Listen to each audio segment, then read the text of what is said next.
I have Councilwoman Smith via phone, and I have Councilwoman O'Donnell via phone. So we're all set on this end. Awesome. Thank you very much. So I would like to call this meeting to order as 2:45. Sorry, I just have a glare and can't see. Thank you very much. Thank you. You're welcome. I would like to stand and say a pledge of allegiance, and when we do, I would really like to have a moment of silence. Councilman Walsh is ill, and I think he's put a lot of time and effort into the town. He loves this town as much as he loves his family, and I think that he deserves some respect from all of us at this time of need. I pledge allegiance to the flag of the United States of America and to the republic for which it stands, one nation, under God, indivisible, with liberty and justice for all.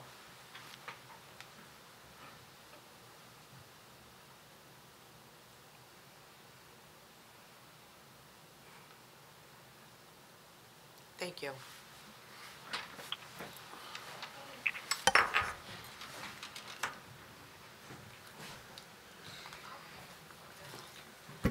Do we have any reports from my town officials? Andy, do you want to give her an update? Do you want me to handle the affordable housing piece of summary Sure, now, you could do Mayor? that now. Sure. Thank you. You're welcome, Mayor. Thank you. So items 7A1 through 7A5 are affordable housing matters arising out of the township's Mount Laurel declaratory. Is it on? I don't know. Yeah, I think so. Arising out of the Mount Laurel's declaratory judgment action, which has been pending before the court since 2015.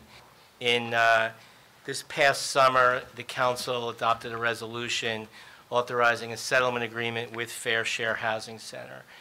Through that settlement agreement, the township agreed that its third round affordable housing obligation, which runs from 1999 to 2025, is 895 units. So it's both retrospective and prospective. The township had and when at the time of that resolution was adopted, we went into substantial detail about the rationale behind entering into the settlement agreement. But the reality is that Fair Share Housing Center's expert report had the township's obligation for this time period at least 1,368 units. And so this represented over a 400 unit savings from Fair Share's experts should the matter go to trial. And that's just affordable housing units. So if you multiply by at least five or six, depending, the township saved anywhere from 2,000 to 2,500 total housing, potential total new housing units in entering into this settlement agreement. It took some time to finalize the language with Fair Share Housing Center in terms of the settlement agreement itself, but as of October 9th, we had a fully executed settlement agreement. The court, this process requires a number of court approvals. So the settlement agreement that the township entered into with Fair Share Housing Center is subject to court approval through a process known as a fairness hearing. In that fairness hearing, which is now scheduled for December 3rd, the court will consider whether this agreement provides a realistic opportunity and is fair to low and moderate income households, as well as all the participants in the process, every developer that submitted something, the township. There will be an overall evaluation of the settlement. The court establishing the fairness hearing, the court entered an order, which is part of the packet. The court entered an order establishing the fairness hearing, and that order, which was entered by the court, I had it right here, I'm sorry.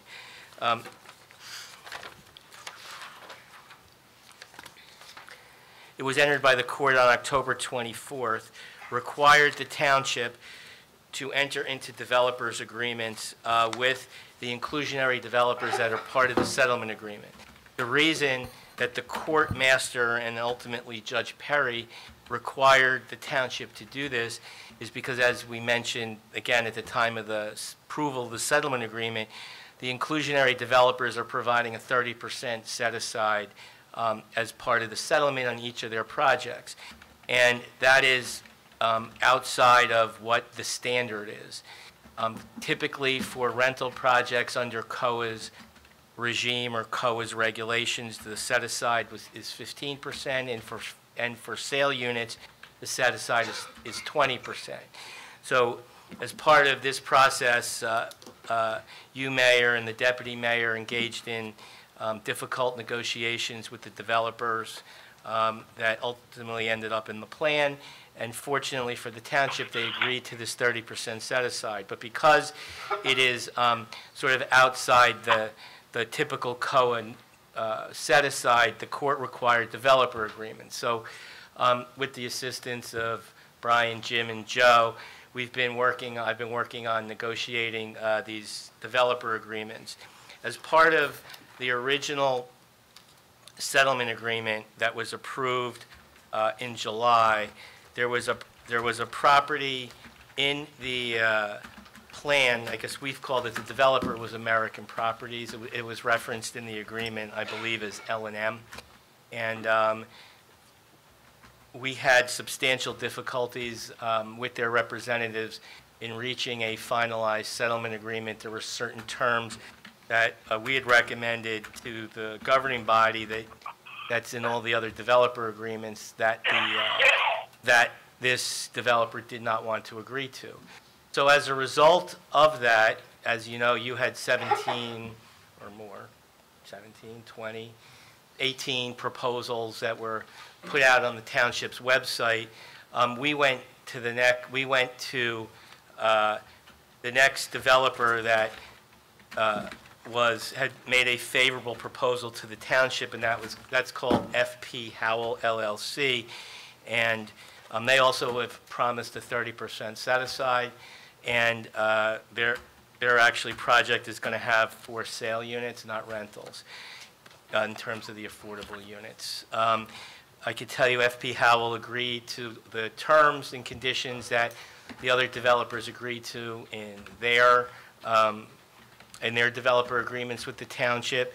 So we have recommended to the governing body that you consider approval of all these developer agreements as part of the settlement. But since there's a change in one of the developers that was in the original settlement agreement with Fair Share Housing Center, you also have before you today an amended settlement agreement with Fair Share Housing Center, which references the inclusion of the FP Howell site in the settlement agreement.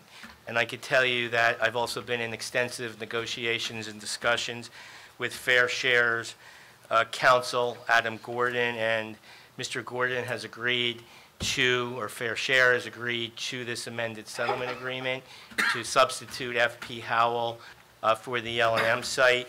And actually, this resulted in additional affordable housing credits to the township.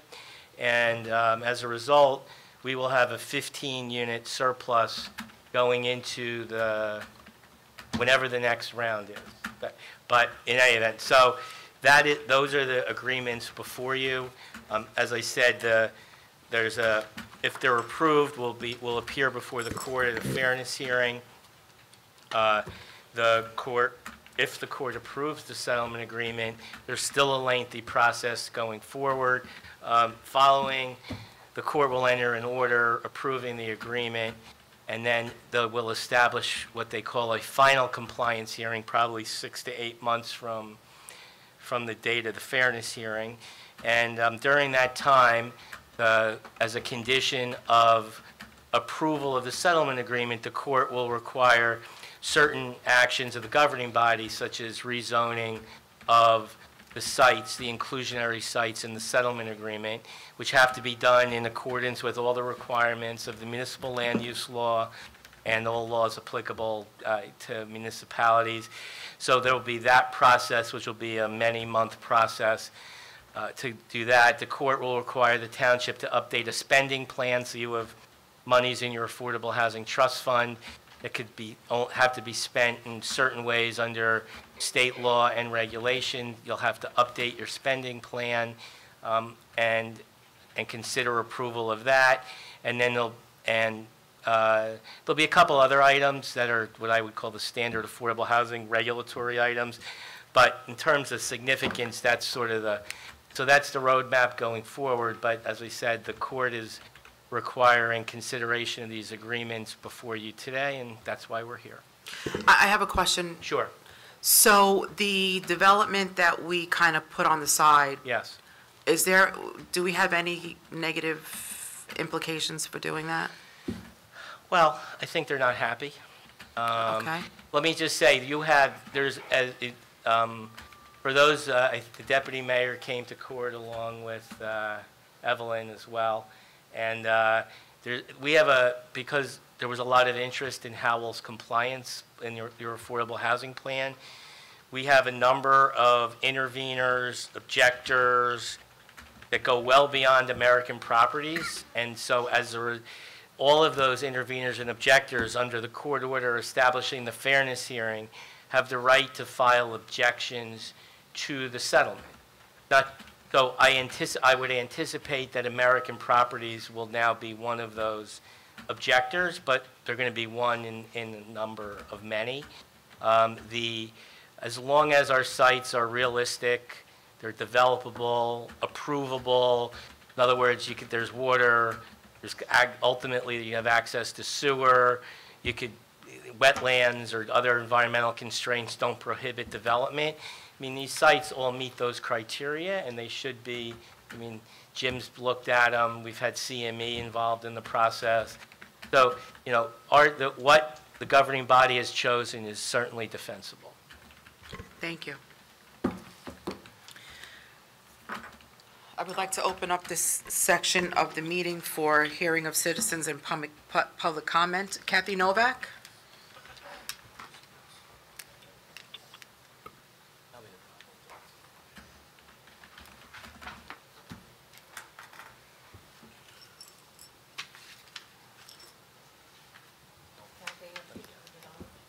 There's a little green button or a gray button.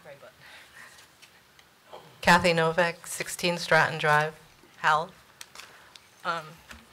This question is from Mr. Bear. Do all the objectors that are going to come forth as a result of this equal lawsuits for the township? Well, we're in a lawsuit. The process by which, as a result of a New Jersey Supreme Court decision in 2015, all towns that were before the Council on Affordable Housing, COA, were required to go to the Superior Court to get approval of a compliance or a third-round plan.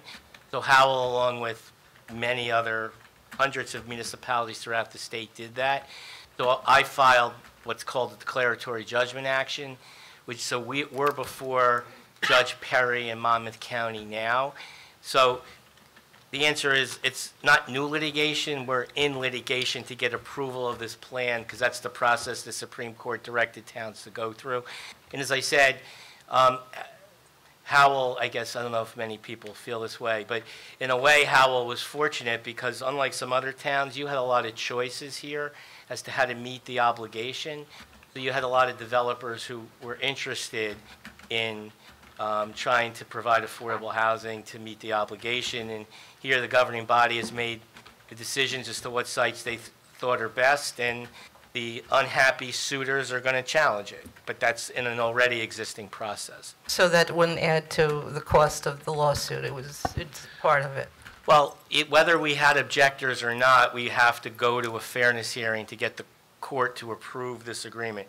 I represent communities in Monmouth County where we had no objectors, and I had one objector, and we spent a day in court having a hearing. So it's a process because at the fairness hearing, the township's planner will have to testify. The court master will have to testify, and then again, it will depend on the objector. So it may lengthen the proceedings some, yes, but that's development in New Jersey. Thank you. I just want to make a statement, and I don't really want any response from anyone. I'm retired, and it's very easy for me to get to a 2:30 meeting on a Tuesday or a Thursday during the week. My schedule is very flexible. But I don't think that applies to most of the people in Howell, young working families who are parents. And I noticed on Howell Happenings website that there were a lot of people that would like to be here who cannot be here because it's a 2:30 meeting. So I understand you exclude people when you go into executive session, but I just wonder how many people you're excluding by having these 2:30 afternoon meetings, especially on such a hot topic that affects a lot of people in Howell. And it's a statement. I don't want to hear any excuses why it is 2:30. It's just how I feel. Thank you. Thank you. Tina Smilik?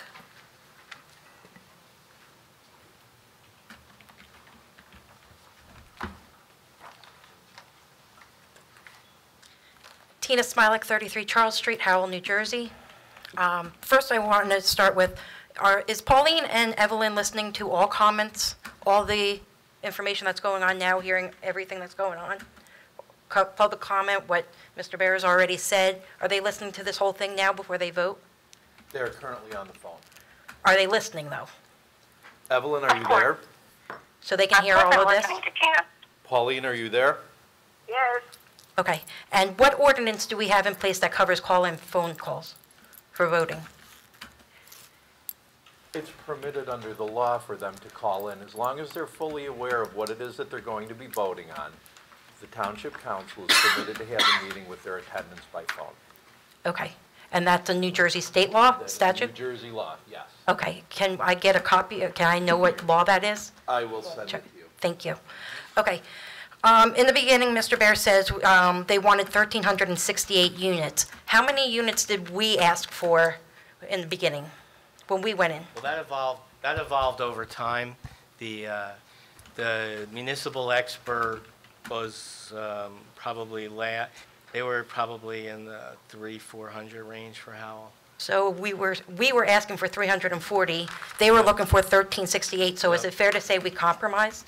Well, we did, but the basis of the compromise is that there was a court hearing there was a 6-month trial in Mercer County before the assignment judge of Mercer County, Mary Jacobson, Judge Jacobson, who after having 6 months of testimony issued a 217-page opinion establishing the fair share obligation statewide and for this region, because even though she's the Mercer judge, the region is Mercer, Monmouth, Ocean. Mm-hmm. And as a result of that decision, that became sort of the benchmark by which the courts were, because we were before Judge O'Brien for settlement purposes, and the courts were basically saying this is going to be, that the Judge Jacobson number is the number, and that's sort of why fair share came down from 1,368 and we came up to 895.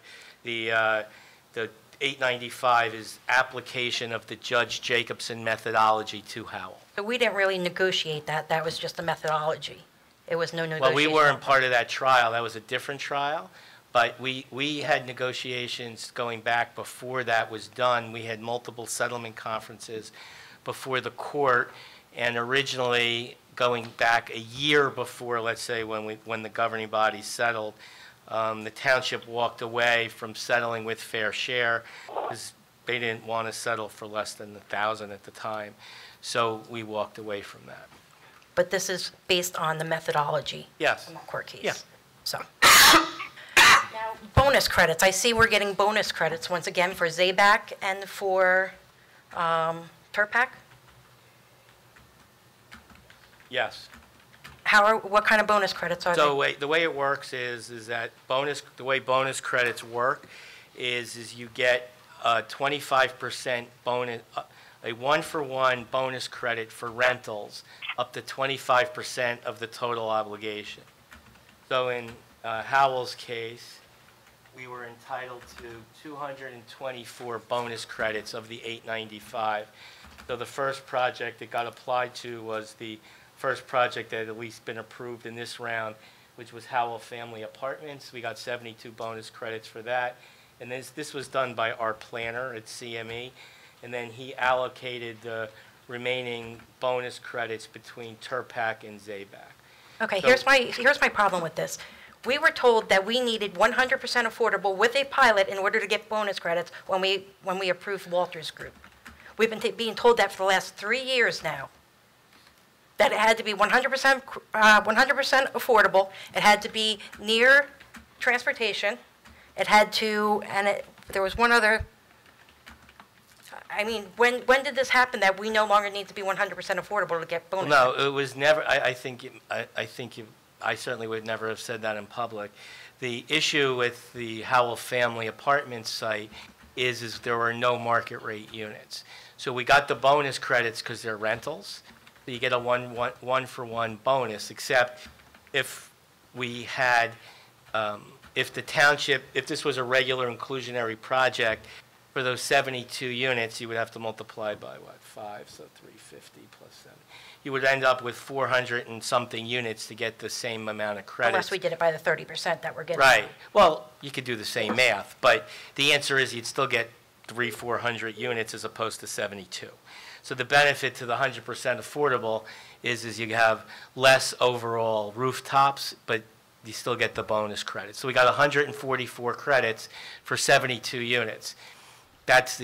Those are the arguments behind those kinds of projects. I am all for the double credits. I think they're good, and I think we should use them. I am just upset because I know that when we started with the Walters Group, and we have the videos, and I have them on file, and I will put them back up, that we were told that it had to be 100% affordable in order to get the double credits. And everybody kept saying that. Well, I'm not sure who the everybody is, but certainly as for rentals, you need, Okay. the So it answer. only needs to be rental units. Well, you could have special needs. You get bonus credits for special needs projects. You get less bonus credits for age-restricted rentals. In the regime, COA regime, there are various bonus credit opportunities, but the best bang for your buck is the family rental, which is a 2-for-1 credit As long as you're not a taxpayer paying the $6 million in a pilot program. over 30 years, right? Yeah. Yeah. So, okay, speaking of that, what money to get these bonuses, do we have to include any money to them? Are we giving them any money, any kind of pilot, any kind of payment for building, anything coming from us? No. I know it said they could go for federal and they could go for state, but it said nothing. No, the township is not giving a direct subsidy in terms of monetary subsidy. So these new rentals will have no effect on taxpayers. Nothing's coming out of our affordable trust fund, nothing's coming out of. Well, there's an option under the agreement. There's some relief. The court master requires relief from, the COA regulations have something called cost-generative features, and municipalities under law are required to give relief from cost-generative features. The one cost-generative feature that the township has, that we have discussed with the developers is relief from the woodlands management ordinance, because that's $35,000 an acre. Meaning they don't have to pay into our tree fund. Correct. And even though they have regular market value and they have affordable, they still don't have to pay into it. Correct. That cost-generative rule applies to inclusionary projects, and especially, it would apply, it's state, well, that is state law, that's state regulation, and it applies, especially given the higher set-aside here. So the township has the option, if it so chooses, depending on, this is like a long ways down the road, but if and when the developer ends up before the planning board, assuming they get an approval, the township would have the option of reimbursing the fund, the Woodlands Management Fund, that the developer would have paid from Affordable Housing Trust money. But that's a decision the township would make at the time in years from now. And that's also subject to court approval of the township spending plan, something I referenced earlier. Okay, now the road widening for the West Farms project, the Walters Group, Yep. that's going to cost us? Would that come from, Yeah, that's it. So the road widening, they're handling, that's part of their project, they're paying for everything. What they don't want to do is pay for a full width mill and overlay. So the trenches plus a foot each side, which is a standard construction practice, will be paid for fully by that developer. okay, and then we will pay to do the rest, to make it, So that's one of the options we can do is pay to have the next, let's say, 6 feet or 8 feet or whatever's left to the width of the roadway paid for by the township to be repaved. okay. Now, And if can they that didn't come go out in, of I would our have to affordable repave it housing? anyway. Can that Pardon? come out of our affordable housing, if we have to do a new affordable housing plan for our Yes, I trust? believe that was one of the options So we we can talked use about. that through our affordable, not through a Capital. bond or That would be, anything? that would be Correct. developer money, not taxpayer money. Okay. The Turpac property. Inside the front, you say it's 142 units. On your back page, you say it's 138. Do we know how many, which one is it? Hold on. That's the form. It's going to be 138. 138. Yep. Okay. Now, when we went and I have a problem with this all being done in one area.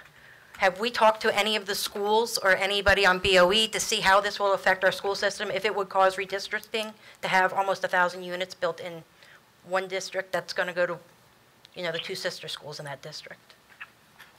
So we have spoken to the Board of Education, to the administrator and superintendent, and they are fully aware of the projects, and they felt they could absorb all of the developments. Without having to redistrict? They didn't give me specific details, but they did feel they could handle all of the potential children that would come along with these developments. Okay, we can handle them into the school. The problem is redistricting after we already redistrict is going to be a huge problem. That's their decision. I don't know. We never got into those details. Okay. When we went and we picked these four, how did we pick these four places, these four properties? That you can direct to the governing body.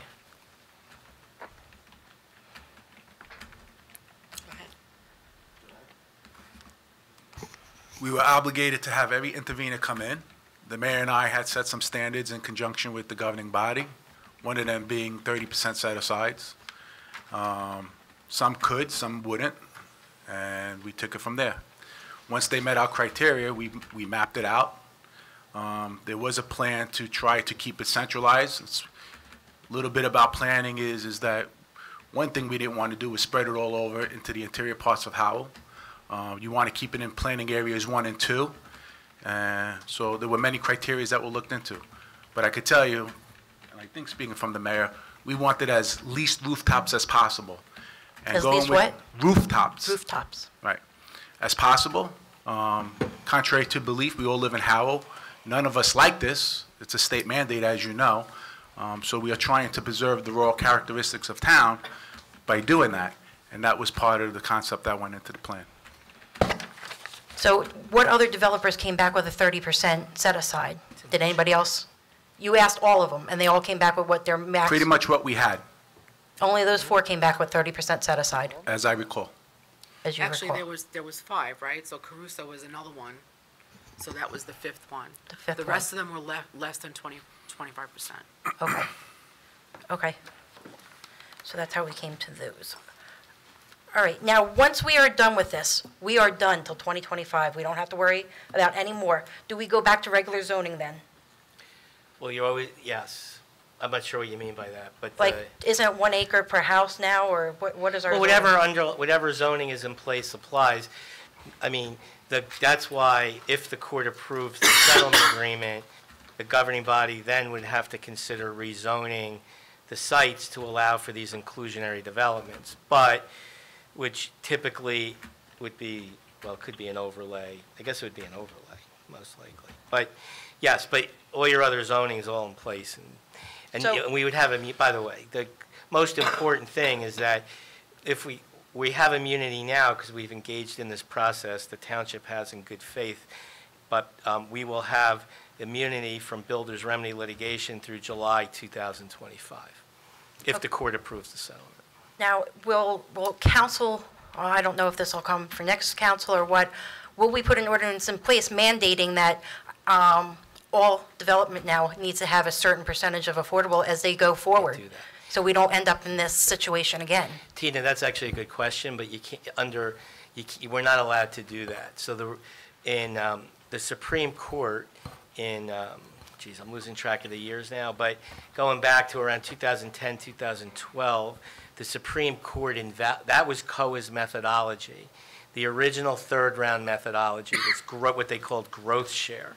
So you'd have a set-aside. For every X units, you'd have to give, every market rate units, you'd have to give affordable units. And the Supreme Court held that to be unconstitutional.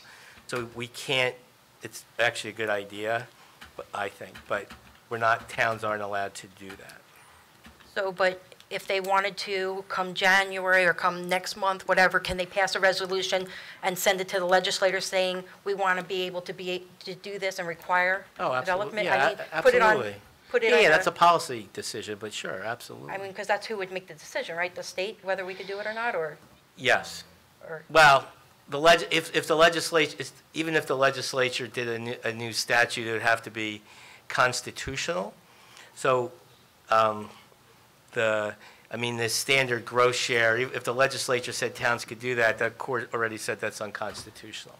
But it doesn't mean they can't provide some other mechanism by which towns could do this on a going forward basis now, that you're talking about. this 1,000 units we're building now, will this go into? 895. 895. Yep. Whatever it is, 990. So when we go into 2025, now we're going to have to account for these new buildings in our next, or do these count in That's not how this? the methodology works, at least Okay. now. That's not how it works. So, It really depends on, there's a lot of factors, but part of it is vacant land, part of it is planning areas, as the deputy mayor was pointing out. Part of it is how many low and income households are in the region, how many low and income households left the region. You need like the experts who testified before Judge Jacobson it's like rocket science. It's extremely complex, which is why the trial took 6 months. no, trust me, we know it's completely complex. We're dealing with this with you. I know you know me, and probably half of you are tired of listening to me, but it's just trying to understand. I want to know where we go from here. How are we not end up in this situation again for the next round? Well, I think that's a good topic for as we're coming in, if we're getting to the position where the township's in compliance next year. Certainly being proactive about looking forward to the future is a great policy idea, and if that new council wants to do that, I would certainly recommend that they do it. Can we set that in our master plan or something? Can we? Well, by the way, one of the other things which I didn't mention, that one of the action items that the township will have to do if the court approves the settlement agreement is we'll have to do an amended housing element and fair share plan, which was, when you said that, I thought of it, it's a component of the master plan. And that will, obviously that's a planning board document, but the planning board will have to amend its housing element to include this affordable housing strategy. But certainly, in that process, it could engage in the kind of things you're talking about as well. Okay, now Turpac Road, this is for Jim. Turpac Road hasn't been paved because of this development that we were planning on going through. I see that it could be put in phases. When do you think that Turpac Road would be paved? A long time from now. So it's getting to the point where I can't wait anymore.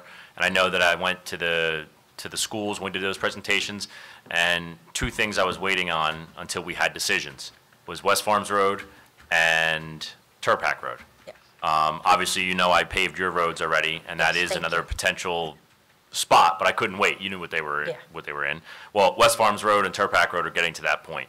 So I actually put in for a DOT grant to try to repave West Farms Road, because even if we did approve this today, we go through all the hearings, we go through all the zoning, they create the actual plan, they go to the planning board, they do, I mean, this is probably 2 years from now before they're ready to build, okay? And then, you know, they're gonna put And then they can phase it, infrastructure so- in, and, you know, that'll have to go first, but we're still probably many years away. Those roads won't last that long, so I'm probably gonna have to pave them. And if they have to rip them up, that's on their requirement to redo them. Yeah. But at this point, you know, It would just be nice if they got that. I know Turpac is horrible, so, it's not great. so that would be. Thank you all. I know it's a lot of work, and I know us town people are frustrated, and it's not all you, but, you know, we have a hard job ahead of you, and I appreciate all your work, and thank you. Thank you, Tina. Janet Engel?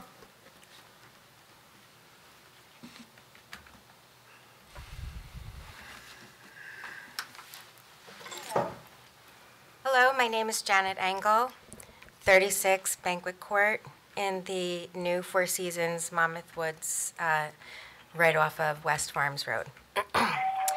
I am a new resident in Howell. I'm originally from Woodbridge, and I don't know if any of you are familiar with Woodbridge, but we have a lot of politicians coming out of Woodbridge. And when we had town councils in meetings in Woodbridge, there was the council and the town. Where's the town? The town is missing from your town council meeting. Something's wrong, right? Where is the town? The reason why the town isn't here is because the meeting is at 2 o'clock in the afternoon. And we understand why you do that. However, that's wrong and it's not fair. What you're doing here is you are excluding young mothers who need to pick up their children at that time. You're excluding all of the commuters who commute to New York City and up north or down south because they would have to take the day off in order to attend your meeting. And you are excluding other groups of people. And I don't think that you would like that word, that you are excluding people, because a council is a group of people, Madam Mayor, that you want to represent your entire township, regardless of whether they agree or disagree with the plans that are going on, correct? Absolutely. Right, exactly. So this is what I would like. I would like to have a meeting once a month on the same day at 7 o'clock, whereby your town can appear and approach you. I don't think that's hard. I've been to several town council meetings, all on the same, they were on at the same day of the month at the same time. Now, you have a lot of frustrated people. I'm sorry, excuse me, thanks. You have a lot of frustrated people that are not able to attend. So what is the reasoning? With all due respect, we have council meetings in the evening every other Tuesday. The room is less filled than it is today. Well, Less filled. Excuse me, I'm speaking now. Thank you. sure. I appreciate it. I don't appreciate what you're actually saying. So what you're saying and what I'm hearing is that it was I intentionally had to leave my job to come here to a meeting, to go back to my job, and then a funeral this evening. I intentionally destroyed other people's day to do that, is what you're telling me. That's not the case. It is Thanksgiving week. We have a meeting on December 3rd. There are council members who are ill and not able to attend the meeting. We tried to choose a time where all of us were available. And as you see, we are not all available. And no, it's not about the council. It's about the town. Because Well, you, the town could be here without the council, and that would work for you. You work for us. I'm very well We do not aware. work for you. I am very well aware. So you need to make the meeting when your town Don't can lower your appear. voice, I won't speak to you. Well, listen, we're having a discussion, right? Discussion is fine. There you go. Lower your voice, please. Okay, I'll step away. Thank you. How's that, better? Perfect. Okay, what I am saying is this. There shouldn't be a town council meeting called at 2 o'clock when nobody can come. That's ludicrous. That, for me, puts a little voice in my head saying, can I trust these people? And I want to trust my council members. I've come from a town where I could walk down to Frank Pallone's office where he worked in Woodbridge and say, hey, Frank, listen, I'm worried about this. What's your vote? And I could call the mayor or Facebook him, and I could walk across the street to Senator Joe Vitale, or I could call up Craig Coughlin, the Speaker of the House. This is not something that I feel comfortable with. Does anybody else? Do you feel comfortable with this? No. You don't. Could you please, there should be some decorum in the room. Yes, I agree with that. But I do think it's time that the person that stands up here and speaks to our esteemed, trustworthy council members needs to also address the public, because the public in Howell is not being rallied. They're not being rallied to your side, if that's the side that they want to take. And that should be a major concern for you as the mayor, right? The next thing I want to say is the housing, and I know it's 2 years down the road, but we have Tent City here, and I was wondering if you have placed any kind of social services there for them that they might be helped in applying for public housing. Absolutely. It's been done numerous times. Okay, how does that process work? Brian, would you like to please describe? Sure thing. We've arranged numerous meetings that we've hosted here at the municipal building where we've invited different groups. Our social worker that works for senior services has been involved. I've had Monmouth County Board of Social Services. They've met numerous times. We've tried following up, and some have taken advantage, some choose not to. Right. The They veterans, choose not to, though, some of them. Yeah, and I could also suggest Veteran Affairs, you know, if you could get in touch with them, because there are quite a few veterans that have served their country I understand. nobly. I don't and believe there's any there currently. They're transient. They're transient. So it might be a good idea to, you know, get in touch with them as well. Just saying, you know, I mean, we are providing Sure. affordable housing. Let's make sure that we're giving it to the Howell residents, right? I mean, we're all I'm concerned going to about chime in. that. This isn't exactly related to Tent City, but as the spending plan for your trust fund that I was talking about has, this wouldn't apply to homeless people, but it has an affordability assistance requirement. So state law requires municipalities to use money from their trust fund to help people get into affordable housing, whether it's rental assistance, down payment for, if it's a for-sale unit. I mean, this is not for the lowest of low-income people, but there is, and we have, right now, the township does that already through community grants and planning, but we'll have to re-up that program as part of this process. So. Right, because the problem is with the HUD housing is that they ask for your address and they don't have an address, so they're automatically eliminated from the process of even applying.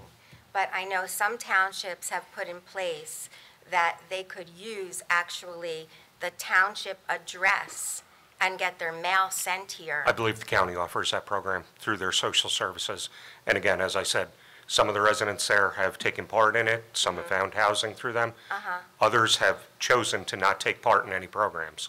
Do you have an ongoing? We can't force them to. Right, you have ongoing social services, though, visiting the tent city and helping them? We cannot force it on them.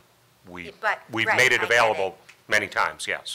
But it's ongoing, the help. That's my question. It's a yes or no. Do you have ongoing help of social services visiting Tent City to help these people? Do we? No. Yes. I believe Monmouth County does. Okay. I So can't the tell you for a county fact ever- that they do, but Monmouth County Board of Social Services has been involved. Well, I think it's important that we take an active role as Howell residents in making sure You that... did hear me, right, that those several people- members there Yes, I have did. chosen to not take part. I have good hearing. I just want to make sure you heard that, because Old, but no matter how many Good times hearing. we offer, if they're refusing, we can't force it on them. Right, but being that the population there is ever-changing, It is might not. be... It's actually not changing. It's the same population, it's the same 5 or 6 people that are currently there right now that have been there at a constant. So those are the constant members that have been there. But there are more than 5 or 6 people there, and there's... No, there's not. There's families there. We get a monthly report. There are no families. There's no children. No, I know, but there are now, if you go in, and we've been, dropping off things, I think maybe If you'd like, we people can are talk standing afterwards, because there. I'd like that information, because we have an explicit agreement with Destiny's Bridge. There's to be no children.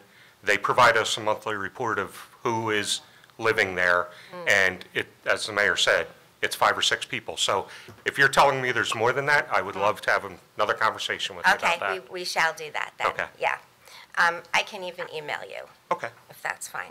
Okay, and then, lastly, I was just wondering if anyone here on the board has formal training in urban development and traffic flow. I know Mrs. Smith, right? Was that her name, the council Pauline Smith? member? Yeah, she actually did, but I don't know if anyone now that's currently sitting, if anybody has any I do not. qualifications. Well, if you, I actually consulted with a few people, and they said that the amount of traffic that those units will generate, because if it's 800, let's say 850 units occupied, then that would probably generate 2,000 vehicles right on that area. So we need to explore also the traffic flow and the urban development plan. So if there's any way that we could maybe get an expert in to discuss that, that would be great. Well, the developers, through this process at least, will have, if and when they get to a planning... Excuse me, in the back of the room? If and when they get to the planning board, they will have to provide traffic studies to the board. So that will be a subject before the board as to the impact of their developments on surrounding traffic. Shouldn't that happen, though, before the developers come in? Welcome to the COA world. Yeah. Okay, I don't want to argue with you, but I'm just telling I you. don't want to argue with you either. I'm Okay. familiar with the COA world, but Okay. Most townships, when they are, building, bring in an expert from the states, which I can definitely, provide if that is what you need. Like, I can ask someone to come in and tell us about the traffic flow. But, I really do think that it's something that we as a township need to explore before we go to the judges. Okay? All right, thank you. Thank you for your audience. Thank you. Is there anyone else that would like to come up to speak? Okay, there being none, I'd like to close this portion of the meeting.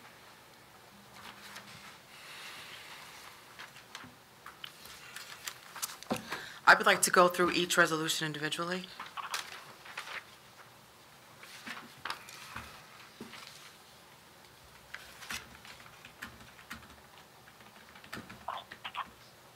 Do I read this?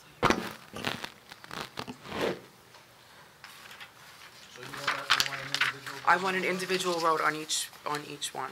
Motion to approve 7A1. Second? Roll call, Mrs. O'Donnell? Yes. Mrs. Smith? Yes. Mr. Nacastro? Yes. Mayor Berger? No. Motion for 7A2. I knew that was coming. Second? Roll call, Mrs. O'Donnell? Yes. Mrs. Smith? Yes. Mr. Nacastro? Yes. Mayor Berger? Yes. Motion for 7A3. Second? Roll call, Mrs. O'Donnell? Yes. Mrs. Smith? Yes. Mr. Nacastro? Yes. Mayor Berger? No. Motion for 7A4. Second? Roll call, Mrs. O'Donnell? Yes. Mrs. Smith? Yes. Mr. Nacastro? Yes. Mayor Berger? Yes. And motion for 7A5. Second? Roll call, Mrs. O'Donnell? Yes. Mrs. Smith? Yes. Mr. Nacastro? Yes. Mayor Berger? Yes. Okay. Please be advised that the building will be closed November 22nd for Thanksgiving, and on Friday, the 23rd, in observance for Thanksgiving as well. The Christmas tree and menorah lighting ceremony will be Tuesday, December 4th, 2018, in this building from 6 to 8:30 p.m. The rain date is December 5th. Our next regular meeting is December 11th at 6:30. I would expect that, Janet, you'll be in attendance. Wonderful. It's at 6:30 for executive and 7:30 for regular session. May I please have a motion to adjourn? Motion to adjourn. Second? Mrs. O'Donnell? Roll call, Mrs. O'Donnell? Mrs. Smith? Yes. Mr. Nacastro? Yes. Mayor Berger? Yes, thank you. Happy Thanksgiving.